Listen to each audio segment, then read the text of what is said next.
1984 দাঙ্গা। দেশ যখন উথাল পাথাল, সেই সময় দাঙ্গা হয়েছিল বোকারো শহরে এবং মনু নামের একটি মেয়ের সাথে এমন কিছু একটা হয়েছিল যেটা চেনা শহর ছাড়তে তাকে বাধ্য করেছিল। এবং পরবর্তীকালে তদন্তে নেমে আইপিএস অমৃতা সিং জানতে পারে এই ঘটনার সাথে তার বাবা প্রত্যক্ষভাবে জড়িত। তবে সারা জীবনে তার বাবাকে কোনো রকম অপরাধমূলক কাজ করতে সে দেখেনি। অতীত জীবন থেকে এমন কোন সত্য উঠে আসবে যা অমৃতাকে নিজের অস্তিত্ব নিয়ে দোলাচলে ফেলে দেবে। আজকের কাহিনী গ্রহণ। আমি তোমাদের সাথে প্রিয়াঙ্কা, তোমরা দেখছো ফিল্ম স্ন্যাপ। যারা সত্যি করে একটা ভালো কাহিনী দেখার জন্য আজকের ভিডিওটা ক্লিক করেছো, তারা এক মুহূর্তের জন্য নিরাশ হবে না। শেষটা দেখো, শেষের যেই চমকটা রেখেছেন ডিরেক্টর, সেটা তোমাদের কাছে অভিনব হবে। কারণ এই ধরনের কাহিনী আমি নিজেই খুব কমই দেখেছি, তাই এটা এক্সপ্লেন করতে খুবই ইচ্ছুক। তোমাদের ভিডিওটা কেমন লাগলো কাহিনীর শেষে কিন্তু কমেন্ট অবশ্যই করো। কাহিনীর শুরুতেই আমরা রাঁচির এক সাংবাদিক সন্তোষ জয়সওয়ালকে দেখব, যে ওয়েট করছিল ওসমান নামে কোনো এক ব্যক্তিকে 84 দাঙ্গার কিছু জরুরি ফাইল দেওয়ার জন্য। ঠিক তখনই সেখানে দুজন আননোন ব্যক্তি এসে তার থেকে ফাইল ছিনিয়ে নেওয়ার চেষ্টা করলে সন্তোষবাবু সেখান থেকে পালানোর চেষ্টা করে এবং অনেকক্ষণ দৌড়ানোর পরেও তিনি যখন তাদের ফাঁকি দিতে পারে না, তখন নিজের ফাইল দুটো এক জায়গায় পুড়িয়ে দেয়। ওই ব্যক্তিরা তখন সন্তোষকে দেখে ফেলে এবং তাকে জোর করে নিজেদের গাড়িতে তুলে নেয়। এরপরে সিন কাট হয় এবং আইপিএস অমৃতা সিংকে দেখানো হয় যে নিজের বাড়িতে বসে তার বাবা গুরসেবক এবং তার ফিয়ন্সে কার্তিকের সাথে তাস খেলছিল। এরপর রোজকার মতো বাবার কাছে খেলায় হেরে গিয়ে অমৃতা খুবই রেগে যায় এবং ঘরে ঢুকে পড়ে। অমৃতা ঘরে গিয়ে তার মৃত মায়ের ছবির সামনে বসেছিল এবং মাকে মনে করার চেষ্টা করে অমৃতা। তবে অমৃতার মা যখন মারা যায়, অমৃতা তখন খুবই ছোট, তাই মায়ের কোনো স্মৃতি তার মনে নেই। এরপরে কার্তিক তাকে আদর করতে শুরু করে এবং দুজনেই বেশ কাছাকাছি চলে আসে। ঠিক তখনই অমৃতার মোবাইলে একটা ফোন আসে এবং ফোনে কেউ একটা গোঙাচ্ছিল, কিন্তু তার কোনো স্পষ্ট আওয়াজ অমৃতা পায়নি। অমৃতা নিজের কর্তব্যের ওপর খুবই দায়বদ্ধ, তাই তখনই সেখান থেকে চলে যায় কার্তিককে সরি বলে। কার্তিকও একটু আপসেট হয়ে যায়, তবে অমৃতাকে সে আর কিছুই বলে না। অমৃতা সেই ফোন কলটা ট্রেস করতে করতে একটা গ্রামে পৌঁছায় এবং তখন অনেকটা অন্ধকার হয়ে গেছিল। তবে যখন ঘটনাস্থলে অমৃতা পৌঁছায়, সে লক্ষ্য করে দুটি ব্যক্তি মিলে কোনো একজনকে গায়ে আগুন লাগিয়ে দিয়েছে। দূর থেকে অমৃতা সেটা দেখে দৌড়ে আসে, তবে ততক্ষণে সন্তোষ জয়সওয়াল, যার গায়ে আগুন লাগিয়ে দেয়া হয়েছিল, সেই সাংবাদিক ওপর থেকে ঝাঁপ মারে এবং সোজা গিয়ে জলের মধ্যে পড়ে। তাকে বাঁচাতে পারেনি অমৃতা, তবে তার গায়ে যে দুজন ব্যক্তি আগুন লাগিয়ে দিয়েছিল তাদের অমৃতা ধরে ফেলে এবং মারধর শুরু করে দেয়। তবে অমৃতা স্যার এসে তাকে একটু বকাঝকা করে, কারণ হঠাৎ করেই দুজন ব্যক্তিকে এনে তাদের লকআপে মারধর করা ঠিক নয়। অমৃতা আজকে একটু আপসেট হয়ে বাড়িতে পৌঁছেছিল, কারণ নিজের মতো সে কাজ করতে পারছিল না। তখনই বাড়িতে পৌঁছালে তার বাবা তাকে জানায় যে কার্তিক চলে গেছে, যেটা শুনে অমৃতা আরও আপসেট হয়ে পড়ে। তখন তার বাবা বলে, তুই যে কাজটা করতে চাইছিস সেটা তুই কখনোই এখানে ঠিক করে করতে পারবি না। অমৃতার বাবা বোঝায়, কারণ তোর মতো ভালো মানুষেরা কখনোই এখানে ভালোভাবে কাজ করতে পারে না, তারা সবসময় দুশ্চিন্তায় ভোগে। পরের দিন সকাল হতেই কার্তিকের কল আসলে অমৃতা তার কাছে সরি বলে এবং জানতে চায় সে কেন গেল। তবে কার্তিক জানায় তার একটু জরুরি কাজ ছিল, তাই সে বেরিয়ে গেছে। আসলে কার্তিক কানাডায় থাকে এবং ওখান থেকেই মাঝে মধ্যে যাতায়াত করে এবং অমৃতাকে তার কাছে চলে আসার কথা বললে অমৃতা নিজের কাজের জন্য সেখানে যেতে পারে না। তাই অনেকদিন ধরে দুজনের বিয়ে হওয়ার কথা থাকলেও বিয়েটা অনেকটাই ঝুলে রয়েছে অমৃতার কারণেই। তখনই অমৃতা একটা নিউজ দেখে, যেখানে অপোজিশন পার্টির লিডার সঞ্জয় সিং এর বিরুদ্ধে কিছু শিখরা গিয়ে ধর্নায় বসেছিল। এই হলো মুখ্যমন্ত্রী কেদার ভগত। ইলেকশন সামনে, তাই মুখ্যমন্ত্রী কেদার ভগত সঞ্জয় সিংয়ের নামে এসআইটি গঠন করেছিল এবং যার মূল লক্ষ্য হবে যে 84 দাঙ্গায় যারা শিখদের মেরেছিল তাদের খুঁজে বার করা। আর এই ব্যাপারে সঞ্জয় সিং এর নামটা সব থেকে ওপরে থাকায় তাকে একটু চাপে রাখার চেষ্টা করছিল কেদার ভগত। আসলে সবটাই রাজনীতি এবং ভোট ব্যাংকটা নিজের দিকে ঘোরানোই ছিল মূল লক্ষ্য। অমৃতা কাজে গেলে এসআইটির ইনচার্জ করা হয় অমৃতাকে। এই হলো ডিএসপি বিকাশ, যে এসআইটির তদন্তে অলরেডি কাজ করা শুরু করে দিয়েছিল। তবে অমৃতা বিকাশকে বলে যে এগুলো সব রাজনৈতিক চাল, কারণ ইলেকশনের আগে এসআইটি গঠন করা হয়েছে ঠিকই, কিন্তু যেই ইলেকশন শেষ হয়ে যাবে এই ফাইল আবার বন্ধ হয়ে যাবে। তবে বিকাশ বলে ফাইল বন্ধ হয়ে যাওয়া মানে কি আমরা কাজটা ছেড়ে দেব? সেটা মোটেও নয়। পরে বিকাশ অপোজিশন পার্টির লিডার সঞ্জয় সিং ওরফে চুন্নু সিং এর কথা বলতে থাকে, যে 1984-তে একজন সামান্য স্টিল কারখানার ইউনিয়ন লিডার ছিল। তার বিরুদ্ধে অভিযোগ আছে তার কিছু ছেলেরা মিলে সেই সময় দাঙ্গা করেছিল। এটাই তাদের তদন্ত করে প্রমাণ করতে হবে। পরে পুরনো সাংবাদিকদের থেকে বিকাশ কিছু ছবি পেয়েছিল এবং সেগুলোই পাঠিয়ে দিয়েছিল অমৃতাকে। এবং যে ছবিটা বিকাশ পাঠিয়েছিল সেটা ছিল অমৃতার বাবা গুরসেবকের ইয়াং বয়সের ছবি, যেটা দেখে খুবই অবাক হয়ে যায় অমৃতা।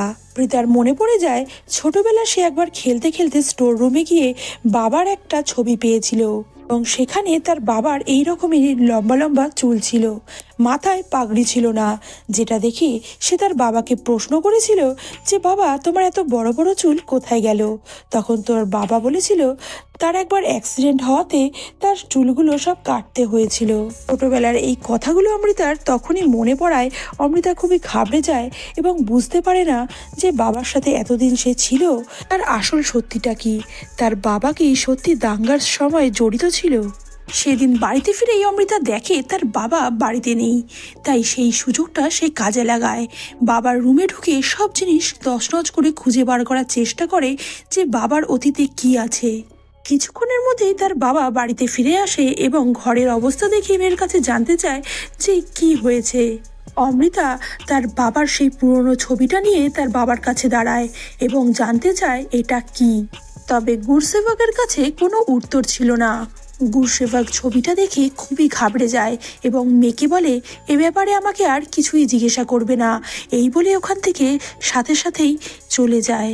সিঁড়ি থেকে নামতে নামতে গুরসেবকের হাত পা কাঁপছিল, যেন অতীতের কোন ভয়াবহ স্মৃতি তার সামনে এসে ধরা দিয়েছে। ঘটনা ফ্ল্যাশব্যাকে যায় এবং ঋষিরঞ্জন এবং তার বন্ধু ঝান্ডু ওরফে জয়দেবকে দেখানো হয়। ঋষি এই শহরে নতুন, তাই ঝান্ডুর সাথে সে চাকরির জোগাড় করতে স্টিল প্ল্যান্টে এসেছে। এই হলো এখানকার ইউনিয়ন লিডার সঞ্জয় সিং ওরফে চুন্নু সিং। ঝান্ডু এখানেই কাজ করত, তাই ইউনিয়ন লিডার চুন্নু সিংকে রিকোয়েস্ট করে যে ঋষিকে কাজে রাখার জন্য। চুন্নু সিং এর ঋষিকে বেশ পছন্দ হয়, তাই তাকে কাজে রেখে দেয়। তবে কাজ পাওয়া হয়ে গেলেও ঋষি এ শহরে কোথায় থাকবে সেটাও ছিল একটা সমস্যা। বাড়ি ফেরার সময় রাস্তায় দেখা হয়ে যায় মিস্টার ছাবড়ার সাথে। ছাবড়ার গাড়িটা খারাপ হয়ে গেছিল, তাই মিস্টার ছাবড়ার গাড়িটা সাথে সাথেই ঠিক করে দিয়েছিল ঋষি, যেটা দেখে মিস্টার ছাবড়া খুবই প্রশংসা করে তার।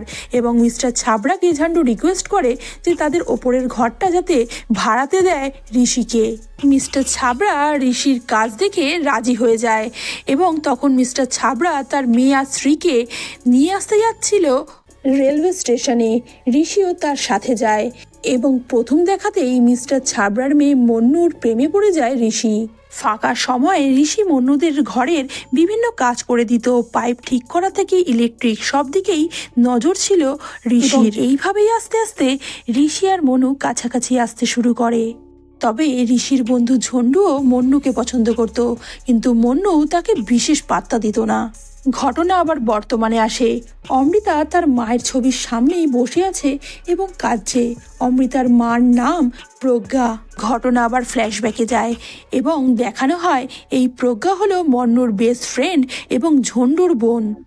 ঘটনা আবার বর্তমানে আসে এবং গুরসেবককে দেখানো হয় যে সে তার নিজের পুরনো স্মৃতিগুলো পুড়িয়ে ফেলছিল।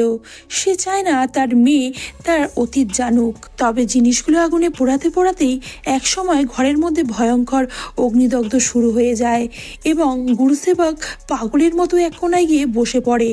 তখনই সেখানে পৌঁছে যায় অমৃতা এবং তার বাবাকে ওখান থেকে বের করে নিয়ে আসে। গুরসেবক কাঁদতে কাঁদতে তার মেয়েকে বোঝানোর চেষ্টা করে সে কিছুই করেনি। সেই সময় সে যেগুলো করেছিল সেটা তাকে করতেই হতো, কারণ সে হয় তাদের সঙ্গে থাকতে হতো, না হলে তাদের বিপক্ষে যেতে হতো, আর বিপক্ষে গেলে সে হয়তো বেঁচে থাকতো না। তাই নিজের পরিবারকে বাঁচাতে তাকে তাদেরই সঙ্গ দিতে হয়েছিল। এরপর গুরুসেবককে একটু ধাতস্থ করে অমৃতা জানতে চায় তার অতীতের কথা, কিন্তু গুরুসেবক তার অতীতের কোনো কথাই তার মেয়ের সাথে শেয়ার করতে চাইছিল না। তখন অমৃতা তাকে জানায় যে তার বাবার নাম এই দাঙ্গাইদের সাথে জড়িত, তাই সে কোনো মতেই তার বাবার নামটা বাইরে আসতে দিতে চায় না।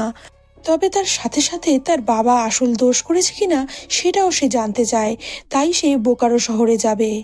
তবে গুরসেবক কিছুতেই চায় না তার মেয়ে বোকারোতে যাক, কিন্তু তার মেয়েকে বাধা দিতেও সে চায় না।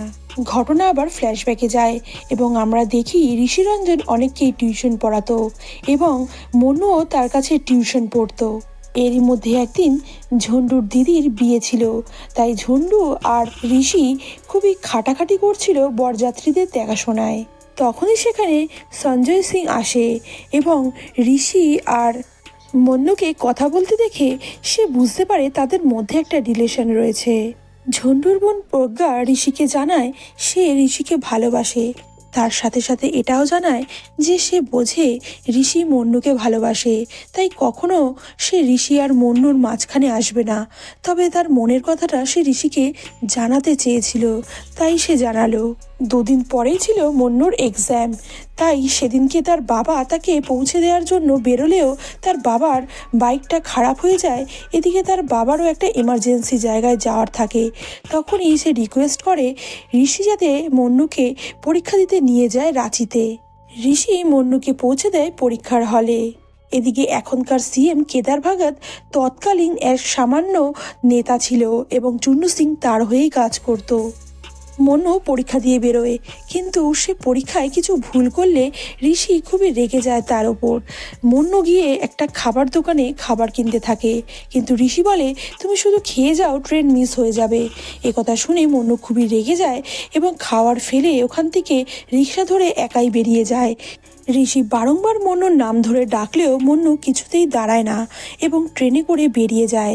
তবে সারাদিনের ক্লান্তির জন্য মন্নু ট্রেনের মধ্যে ঘুমিয়ে পড়ে এবং একটা নির্জন স্টেশনে এসে ট্রেনটা থামলে মন্নুর ঘুম ভাঙে এবং সে বাইরে দিয়ে দেখে কয়েকজন মদ্যপ ব্যক্তি দরজা নাড়াচ্ছিল, যেটা দেখে মন্নু খুবই ভয় পেয়ে যায় এবং ভেতর দিয়ে দরজাটা আটকে বসে থাকে এবং কাঁদতে থাকে। তবে তখনই হঠাৎ করে তার কানে আসে ঋষির আওয়াজ, যে মন্নু মন্নু বলে চিৎকার করছিল। মন্নু দরজাটা খুলে ঋষির ওপর ঝাঁপিয়ে পড়ে এবং কাঁদতে শুরু করে। কিছুক্ষণ পর ঋষিকে মন্নু বলে, তুমি কি আমাকে কিছু বলবে? ঋষি বলে, এমন তো কোনো কথা নেই যেটা তুমি বোঝো না, তবে বলা যদি এতটাই ইম্পর্টেন্ট হয় তাহলে বলছি, আমি তোমাকে ভালোবাসি, খুব ভালোবাসি। আর এইভাবেই দুজনের মধ্যে একটা গভীর সম্পর্ক তৈরি হয়ে যায়। অশ্রুলিপ্ত চোখে এইসব পুরনো ঘটনাই মনে করছিল গুরুসেবক। অমৃতা সেই দিন এক পার্টিতে গেছিল এবং তার সাথে কথা বলার জন্য গুরুসেবক সেখানেই দৌড়ে যায়। তবে সেখানে গিয়ে মুখোমুখি হয় চুন্নু সিং অর্থাৎ সঞ্জয় সিংয়ের। সঞ্জয় সিং তাকে সেই দাঙ্গার পর আর কোনোদিন দেখেনি, তাই তাকে এখানে দেখে খুবই অবাক হয়ে যায় এবং গুরুসেবককে বলে, তুমি তো পুরো গায়েবী হয়ে গেছো, তোমাকে এতদিনে আমি কোথাও দেখিনি। গুরুসেবক খুবই ঘাবড়ে যায় যে তার অতীত হয়তো এবার বেরিয়ে আসবে, তবে চুপচাপ ওখান থেকে বেরিয়ে যায়। এদিকে অমৃতা বোকারোতে যায় এবং ওখানে দাঙ্গা পীড়িত বিভিন্ন মানুষের সাথে কথা বলার চেষ্টা করে। এই হলো মিস্টার স্যানি। এতদিন পর এই ব্যাপারে ইনভেস্টিগেশন হতে দেখে তিনি খুবই রেগে যায়। দাঙ্গার পরবর্তীকালে মিস্টার স্যানি দাঙ্গা পীড়িত মানুষদের জন্য একটা স্কুল খোলে এবং অনাথ বাচ্চাদের তার স্কুলে আশ্রয় দেয়। মিস্টার স্যানি তখন খুবই রেগেছিল, তাই অমৃতা চুপচাপ সেখান থেকে বেরিয়ে পড়ে। অন্যদিকে আমরা সঞ্জয় সিংকে দেখি যে পরের দিনই গুরুসেবকের সাথে দেখা করতে গেছে এবং বলে, তুমি তো এখানে এসে নিজেকেই বদলে নিয়েছো, ওই দিনের পর আমি তো তোমাকে আর কোথাও খুঁজেই পাইনি। তবে চুপচাপ দাঁড়িয়ে থাকে গুরুসেবক। সঞ্জয় সিং সেখানে প্রজ্ঞার ফটো দেখে খুবই অবাক হয়, কারণ সে মনে করেছিল যে গুরুসেবক ওরফে ঋষিরঞ্জন ভালোবাসে মন্নুকে। সঞ্জয় সিং গুরুসেবককে বলে যে গুরুসেবক যদি দাঙ্গার সব দায়িত্ব নিজের ঘাড়ে না তোলে তাহলে তার অতীতের কথা সে তার মেয়েকে জানিয়ে দেবে। এই বলে সেখান থেকে বেরিয়ে যায় সঞ্জয় সিং।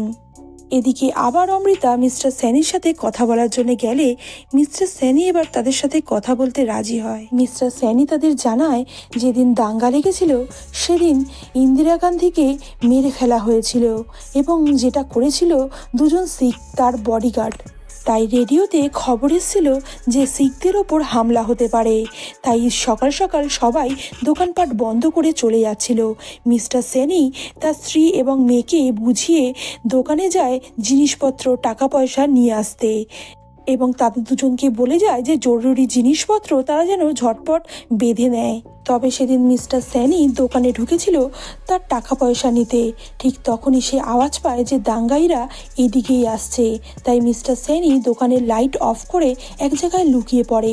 ঠিক তখনই ঋষিরঞ্জন এবং তার বন্ধু ঝান্ডু সেখানে ঢুকে পড়ে হাতে মশাল নিয়ে, এবং ঝন্ডু খুবই রেগে থাকে কারণ তার বাবারও এই হার্ডওয়্যারেরই দোকান ছিল এবং সৈনির দোকানের জন্য তার বাবার দোকানটা খুব একটা ভালো চলতো না, তাই সৈনির দোকানটা নষ্ট করে দেওয়াই তার মূল লক্ষ্য ছিল। তবে ঋষিরঞ্জন তাকে আটকাচ্ছিল এবং বলছিল এই দোকান পুড়িয়ে কি হবে, বাইরের গাড়িটা পোড়া, সেটা অনেক দামি। এই বলে দুজনে বাইরের গাড়িতে আগুন লাগিয়ে দেয়। সবাই যখন সেখান থেকে চলে যায় মিস্টার স্যানি সেখান থেকে বেরিয়ে আসে এবং দেখে তার গাড়িটা দাউ দাউ করে জ্বলছে এবং পথেই দেখতে পায় দুর্বিষহ হত্যালীলা। তবে এই মৃতদেহর মাঝখান থেকে সে নিজের বাড়িতে পৌঁছায়, তবে তার বাড়িতে পৌঁছাতে অনেক দেরি হয়ে গেছিল।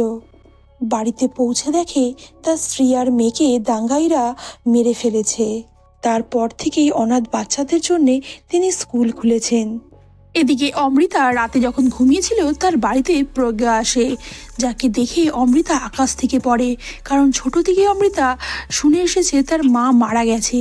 তবে এতদিন পর মাকে জীবিত দেখে সে খুবই কাঁদছিল।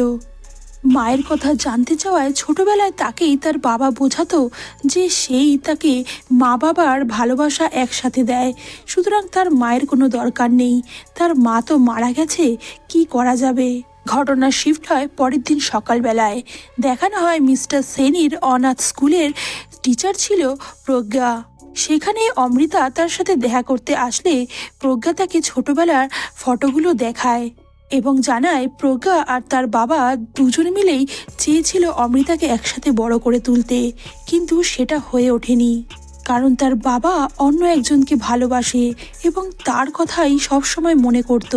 প্রজ্ঞার আর তার সাথে ঘর বাঁধার স্বপ্ন অপূর্ণই থেকে গেছিল। কথাটা শুনে খুবই অবাক হয় অমৃতা এবং জানতে চায় কাকে তার বাবা ভালোবাসতো। প্রজ্ঞা জানায় তার বাবা প্রথম থেকে মন্নুকেই ভালোবাসতো, তবে মন্নুর সাথে ঘর বাঁধার স্বপ্ন তার অপূর্ণ থেকে গেছিল। এই বলে প্রজ্ঞা কাঁদতে থাকে এবং খুব বিরক্ত হয়ে সেখান থেকে চলে যায় অমৃতা। অমৃতা চলে গেলে প্রজ্ঞা গুরুসেবককে ফোন করে জানায় সে অমৃতার সাথে দেখা করেছিল এবং মন্নুর কথা সে জানিয়েছে, যেটা শুনে গুরুসেবক খুবই রেগে যায় এবং বলে তোমাকে তো বলেছিলাম এসব কথা তুমি তাকে বলবে না এবং ওর সাথে দেখা করবে না। তবে প্রজ্ঞা গুরুসেবককে বোঝানোর চেষ্টা করে অমৃতা এখন বড় হয়েছে, তাকে খুলে বললে সে সবটা বুঝবে। তবে গুরুসেবক অতীতের কোনো কথা জানতে দিতে চায় না তার মেয়েকে, সেজন্য এই কেসটা যাতে আর না এগোয় তাই নিজে গিয়ে পুলিশের কাছে স্যারেন্ডার করে। খবরটা নিউজে দেখে অমৃতা খুবই ভেঙে পড়েছিল। এই নিউজটা একই সাথে আরেক মহিলাও দেখছিল ঘর থেকে এবং দেখে তিনি রীতিমতো শক খেয়ে গেছিল। নির্দিষ্ট দিনে গুরুসেবককে কোর্টে তোলা হলেও গুরুসেবক নিজের পক্ষে কোনো কথাই বলে না, তাই সমস্ত প্রমাণ তার বিপক্ষে যায় এবং জজ সাহেব যখন তার শাস্তি ঘোষণা করতে যাবে তখনই কোর্টে হাজির হয় পরমজিৎ সিং এবং সাথে আসে ওই মহিলা, যাকে দেখে সবাই খুবই অবাক হয়ে যায়। আসলে এই মহিলাই হলো মন্নু, যাকে ঋষি ওরফে গুরুসেবক খুবই ভালোবাসতো। মন্নু নির্দোষ ঋষিকে সাজা পেতে দিতে চায় না, তাই সে আজকে সবার সামনে এসেছে পুরনো কাহিনী সবার সামনে খুলে বলতে। প্রজ্ঞাও মনুকে দেখে খুবই খুশি হয়। মন্নুকে দেখে গুরুসেবকের চোখে ভেসে ওঠে সেই পুরনো মন্নুর কথা, যাকে সে এক সময় খুবই ভালোবাসতো। কোর্টে দাঁড়িয়ে মুন্নু সেই ভয়াবহ স্মৃতির কথা সকলকে বলতে থাকে। শ্রমিক লিডার চুন্নু সিং চাইতো না যে বোকারোতে কোনো শিখরা থাকুক, তাই সে একটা লিস্ট তৈরি করেছিল এবং এই লিস্টটা সকলের হাতে তুলে দিয়ে বলেছিল যে বোকারো থেকে এই শিখদের বিতাড়িত করতে হবে, সেটা যে কোনো প্রকারেই করতে হবে এবং আজ সন্ধে থেকেই সকলে মিলে কাজটা করবে।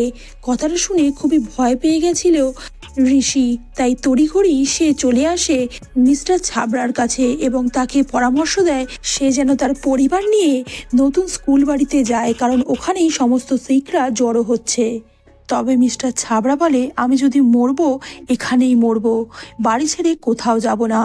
তাই ঋষি মন্নু এবং তার মাকে বলে যত প্রয়োজনীয় জিনিসপত্র একটা জায়গায় বেঁধে নিতে এবং সেগুলো তার ওপরের ঘরে তারা যাতে নিয়ে আত্মগোপন করে এবং নিচের সমস্ত জিনিস তারা ছড়িয়ে ফেলতে, যাতে সবাই মনে করে যে নিচে এখানে লুটপাট হয়ে গেছে।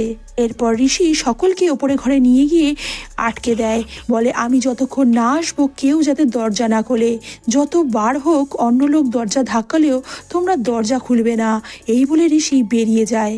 তবে সেদিন মিস্টার সৈনির দোকান লুটপাট করার সময় ঋষি মিস্টার সৈনিকে লুকিয়ে থাকতে দেখেছিল, তাই ঝন্ডুকে সেই দোকান থেকে বের করে নিয়ে যায় এবং বলে তার গাড়িটা পুড়িয়ে দিতে, কিন্তু ঝন্ডু কিছুতেই চাইছিল না দোকানটা রক্ষা করতে, তাই দোকানটা ভাঙার তার ইচ্ছা ছিল। কিন্তু ঋষি তাকে বারংবার আটকালে ঝন্ডু আর ঋষির মধ্যে কথা কাটাকাটি হয়ে যায় এবং ঝন্ডু রাগ করে চলে যায়, বলে আমি দেখিয়ে দেবো তোকে আমি কি করতে পারি। এ কথা শুনে কোর্টে বসে থাকা মিস্টার সৈনি বুঝে যায় যে ঋষি সেদিনকে তাকে দেখে ফেলেছিল এবং তাকে বাঁচানোটাই ছিল তার উদ্দেশ্য। ঝন্ডু খুব রাগ করেই ওখান থেকে বেরিয়ে যায়, তবে সে কি করতে চলেছে কিছুই বুঝতে পারেনি ঋষি, তাই সেও যতটা সম্ভব মানুষকে বাঁচানোর চেষ্টা করেছিল সেদিন, কারণ এই সময় নিজের পরিবারকে বাঁচাতে হলে তাদের সঙ্গ তাকে দিতে হতোই। তবে ঝন্ডু তখন সোজা চলে গেছিল মিস্টার ছাবড়াদের বাড়িতে এবং ঝন্ডু জানতো যে সকলকে ঋষি ওপরের ঘরে রেখে দিয়েছে, তাই সে যখন দরজা নক করে সবাই মনে করে ঋষি তার সাথে আছে, তাই তারা দরজা খুলে দিয়েছিল। তবে দরজা খুলতেই ঝন্ডু সকলকে জোর করে ঘর থেকে বের করে দেয় এবং মন্নুকে ঘরে আটকে দেয় এবং বলপূর্বক মন্নুর সাথে নোংরামো করে।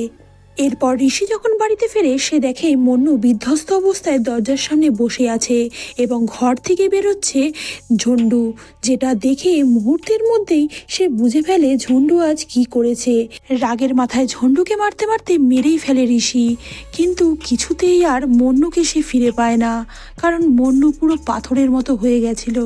ঋষির কোনো কথাই যেন মন্নুর কান পর্যন্ত আর পৌঁছচ্ছিল না। ঋষি মনুকে জড়িয়ে ধরে পাগলের মতো কাঁদছিল, তবে মনুর তাকে বোঝার বা শোনার যেন ক্ষমতা হারিয়েছে। পরের দিন সকাল হতেই মনুকে নিয়ে তার বাবা মা চলে যায়, তবে কোথায় যাচ্ছে ঋষি সেটা জানতো না। ঋষি মনুর কাছে পৌঁছাতে পর্যন্ত পারে না, তাকে আটকে দেওয়া হয়। ব্যর্থ সৈনিকের মতো কাঁদতে থাকে ঋষি। এরপর অনেক খুঁজে ঋষি যখন মনুর দেশের বাড়িতে পৌঁছায় তখন মনু কন্যা সন্তানের মা হয়েছে, তবে এই সন্তানকে মনু কিছুতেই আপন করে নিতে পারছে না, কারণ সে রাতের ভয়ঙ্কর স্মৃতি বারংবার তাকে তাড়া করে বেড়ায়। ঋষি মনুর সাথে দেখা করতে গেলে পরমজিতের সাথে তার দেখা হয়। পরমজিতের সাথেই ছোট থেকে মনুর বিয়ে ঠিক হয়েছিল। পরমজিৎ ঋষিকে মনু আর ঝন্ডুর সন্তানকে দেখায়, যাকে দেখে ঋষি পরম আদরে কোলে তুলে নেয়।